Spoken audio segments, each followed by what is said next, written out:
Life as a man is exceptionally difficult. I say the most beautiful and the most terrifying thing about being a man is you're born without value. Society doesn't care about you. You're only going to be cared about based on how useful you are. You have the chance to build yourself up and become a superhero if you're prepared to do the hard work and be indefatigable enough to never quit. But if you're going to stand around and wait for a handout, nobody's going to ever respect you. I think that a lot of people have forgotten about how difficult and how competitive it is as a man. We're always in constant competition with each other. And it's your duty as a man to stand up and say, I want to be as important and strong and good-hearted and God-fearing as possible. And I need to work hard to achieve those things.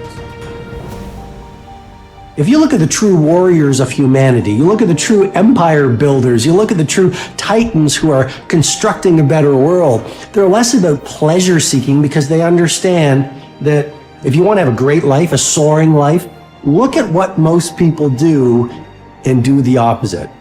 Growth comes through discomfort. You look at a great athlete, it's the way they show up in the championship game is simply how they showed up in the lonely light of the early hours at practice. To have the results only 5% of the population have, you've got to be willing to do the things that only 5% of the population are willing to do. I was a 4-time kickboxing world champion. For 12 years, I trained 5 hours a day, 6 days a week. And I was motivated to train probably about 25% of the time. The rest of the time I went because I am disciplined. You don't feel like going through that on a Wednesday morning when you wake up, and you have to do it because you're disciplined. You're either a disciplined individual or you are not a disciplined.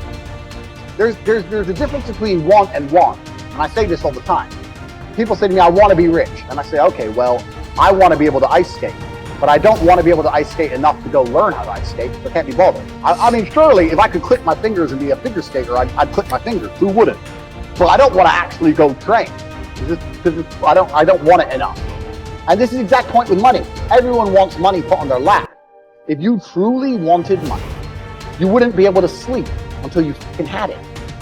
The masters make the hardest things in the world look easiest. And in the moments where you push yourself, those moments tend to lead to success. But you've got to stop rationalizing, stop making excuses, stop telling yourself little watered down assessments of where you're really at. Tell yourself the truth. And the truth shall set you free. And the truth that I had to come to grips with, that I wasn't in charge of my destiny. The truth was that I wasn't giving all that I had. The truth was that there are some things that I wanted to do, but I didn't have the courage to act on those things. I had to start looking at my life differently. I started going to work earlier. I started being the last one to leave there. I started working harder than anybody else.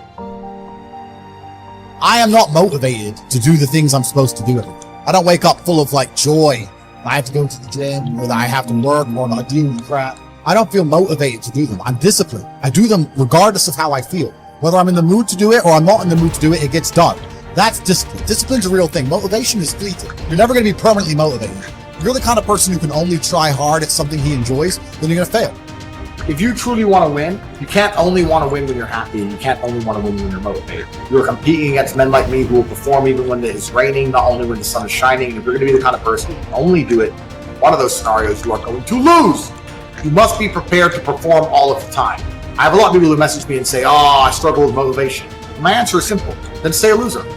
If you can't find the motivation to not be a loser, then I strongly recommend you just stay a loser, stay in your lane, and stay out of my way. I have no time for people who cannot find the motivation to fix themselves and fix their own lives.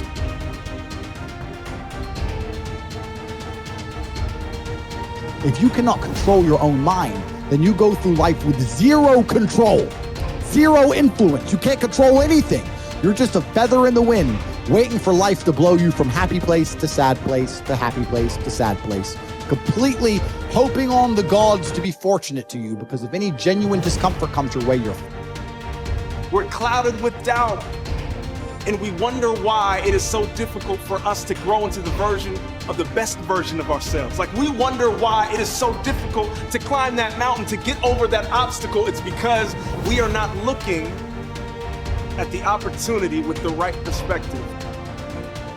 Break the patterns that have been leading your life, but you need to identify what the patterns are. I think sometimes we just aren't even aware It's just a pattern that's running. It's something that's happening. Maybe it's been happening for months or years or decades. We're not even aware. It's just become our identity. So when you identify the negative identity patterns that are holding you back, that's the first step. And you can start to really shift and replace it with a new identity, a new pattern that you can implement. What you do is you pick up your past and you embrace it. You understand it, you accept it, as I had to go through these things that I had to go through in order for me to get to this place today. And the evidence for that is that I did. You don't need any more evidence. You did. And then you toss it. You toss it. You embrace it and you toss it. And you merge into the now by giving up your attachment. Before you can do something, you first must be something. So you've got to be it intellectually. You've got to be it emotionally. That's like Solomon says, as a person believes in their heart, the emotional man. Well, it's only a period of time then until it manifests physically. That's one of the first laws of the universe, is the perpetual transmutation of energy. Energy is moving into form, always.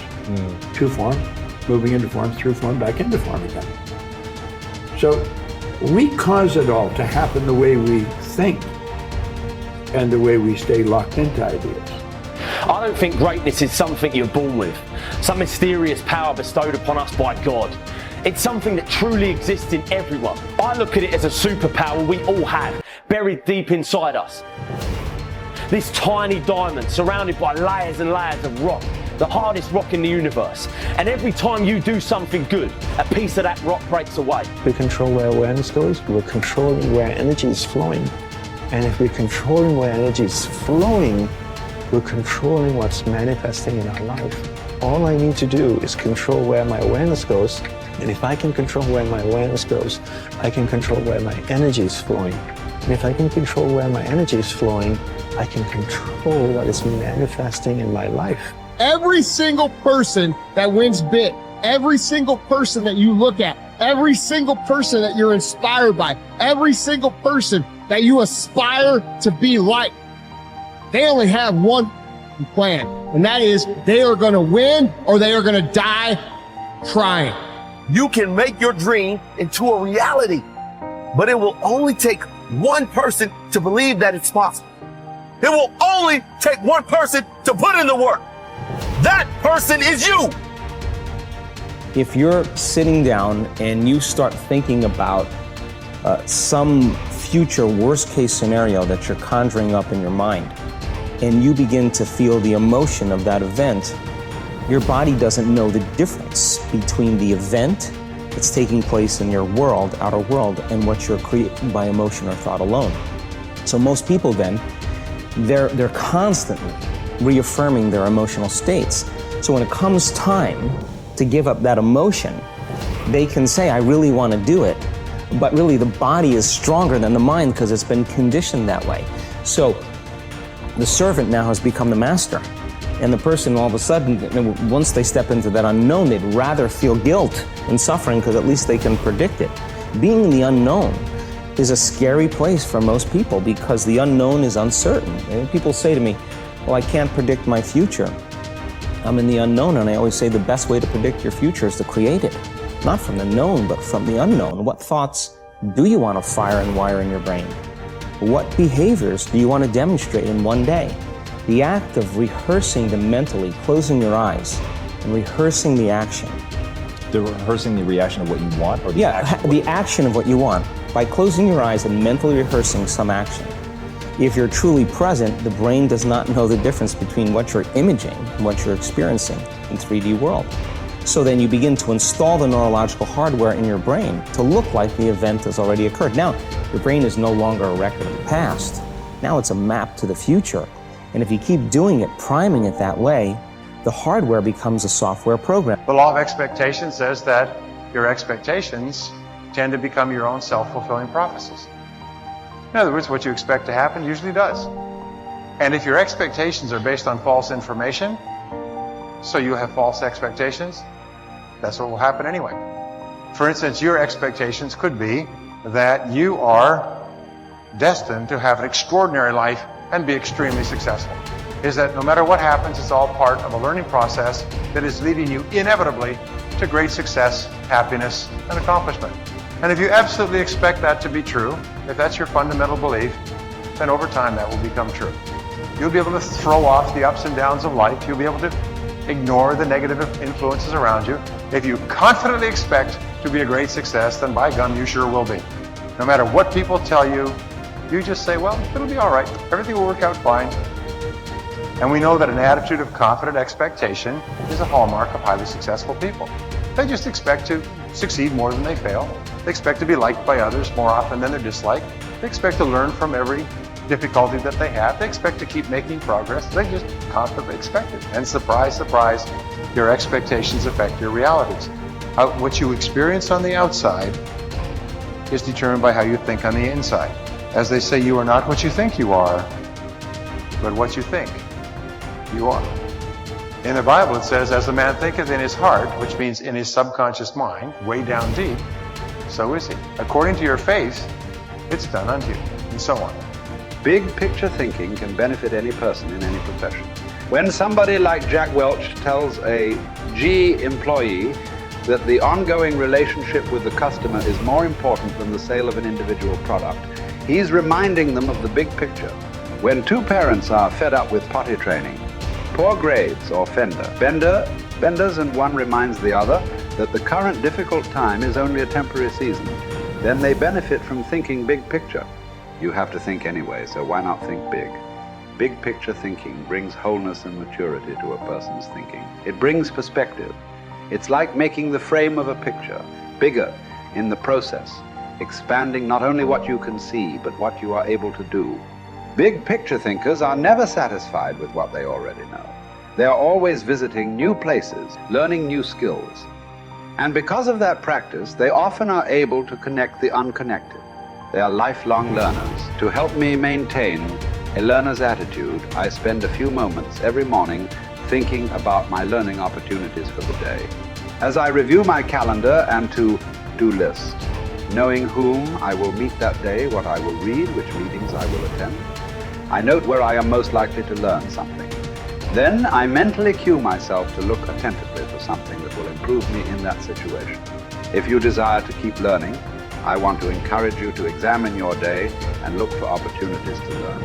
Writer Henry David Thoreau wrote, "Many an object is not seen, though it falls within the range of our visual ray, because it does not come within the range of our intellectual ray." Who you are determines what you see and how you think.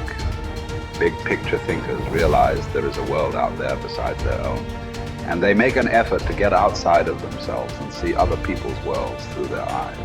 It's hard to see the picture while inside the frame. To see how others see, you must first find out how they think. Becoming a good listener certainly helps with that. So does getting over your personal agenda and trying to take the other person's perspective. French essayist Michel Ayquem de Montaigne wrote, "The value of life lies not in the length of days, but in the use we make of them." A man may live long yet live very little. The truth is that you can spend your life any way you want, but you can spend it only once. Becoming a big picture thinker can help you to live with wholeness, to live a very fulfilling life. People who see the big picture expand their experience because they expand their world. As a result, they accomplish more than narrow-minded people.